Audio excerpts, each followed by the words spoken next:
When people think about becoming self-sufficient, you're probably picturing a farm, a bunch of acres, chickens running around, maybe a milk cow. But to be realistic, that's not really where most of us start. You start in a neighborhood with neighbors, in a bigger city, in an apartment complex, or even in an HOA. For us, quail were the very first step that we took towards producing our own food.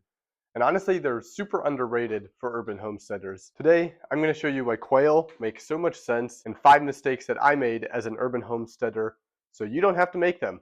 They basically speed run adulthood. And actually, ounce for ounce, quail eggs are more nutrient packed than chicken eggs. They have more protein, more vitamins. And listen, I'm a math addict. I'm not afraid to admit it. But let's talk some numbers. Quail have one of the lowest feed to production ratios of any livestock animal. They start laying eggs from 6 to 8 weeks old, and they're full grown and ready for maturity or butchering or whatnot at 10 weeks old. Now I want to discuss 4 or 5 mistakes I made so you don't have to make them, but before I do that, I want to discuss one last point: space and sound. 2 last points: space and sound. Already, space, that is a huge benefit for quail because they don't require much space at all. You can vertically house them. Some of the experts say like 4 quail per square foot. I think that's a little bit too tight for my liking. So our goal is about 1 quail to 2 quail per square feet. And that second point is sound, which if you don't know, quail make kind of like a dove-like noise. It kind of sounds like and honestly, a lot of our neighbors like that sound. It's a lot more peaceful than a chicken noise. And yeah, they may have been lying to us because they said that shortly after we moved into the neighborhood, but they don't sound like chickens that, roosters make kind of like a noise. So mistake number 1 is going too cheap with the incubator. So we did that at first where our quail eggs, our hatching eggs that we first got actually cost more than our incubator, which is pretty crazy. So we got 60 eggs. I bought the cheapest incubator that we could find on Amazon. We put those 60 eggs in. We were super excited. Come hatching day, I think like 7 or 8 hatched. Then I got and with quail, just a few degrees off can be the difference between a good hatch and nothing happening.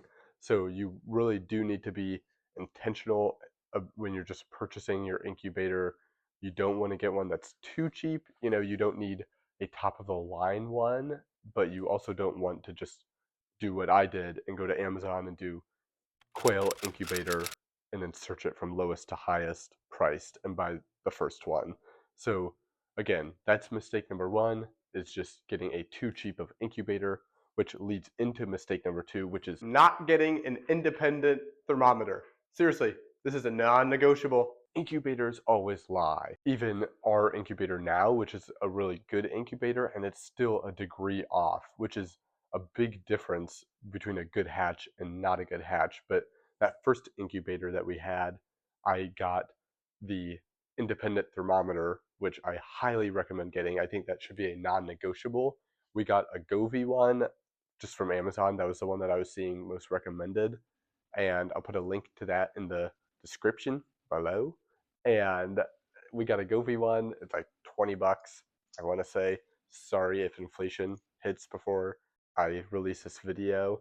I put that Govee thermometer into our old cheap incubator, and it said that the temperature was like 3 degrees off of what it was saying. Not only that, but there was air breaks coming into the incubator. So one end of the incubator was like 102 degrees, and the other end was like 97 degrees, which is just absurd. You're basically having quail be born in Africa and Antarctica within the same space. That's how your quail are going to feel. Okay, time for mistake number 3. This is one I think almost everyone makes, and that is messing with the quail in the incubator during lockdown.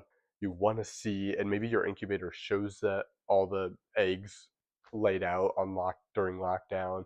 Maybe it doesn't, but you're so excited come hatch day. You can't wait to see those little quail zip and pip out of their eggs. And so you keep peeking into your incubator But every time that you're peeking in, you're basically telling your quail, I don't want you to live. That's what your quail are hearing. And you're so excited to look at your quail. If I was being born today and I had the choice of privacy or not, like I would limit the number of people that saw me being born. I'd be honest. So your quail probably feel the same way.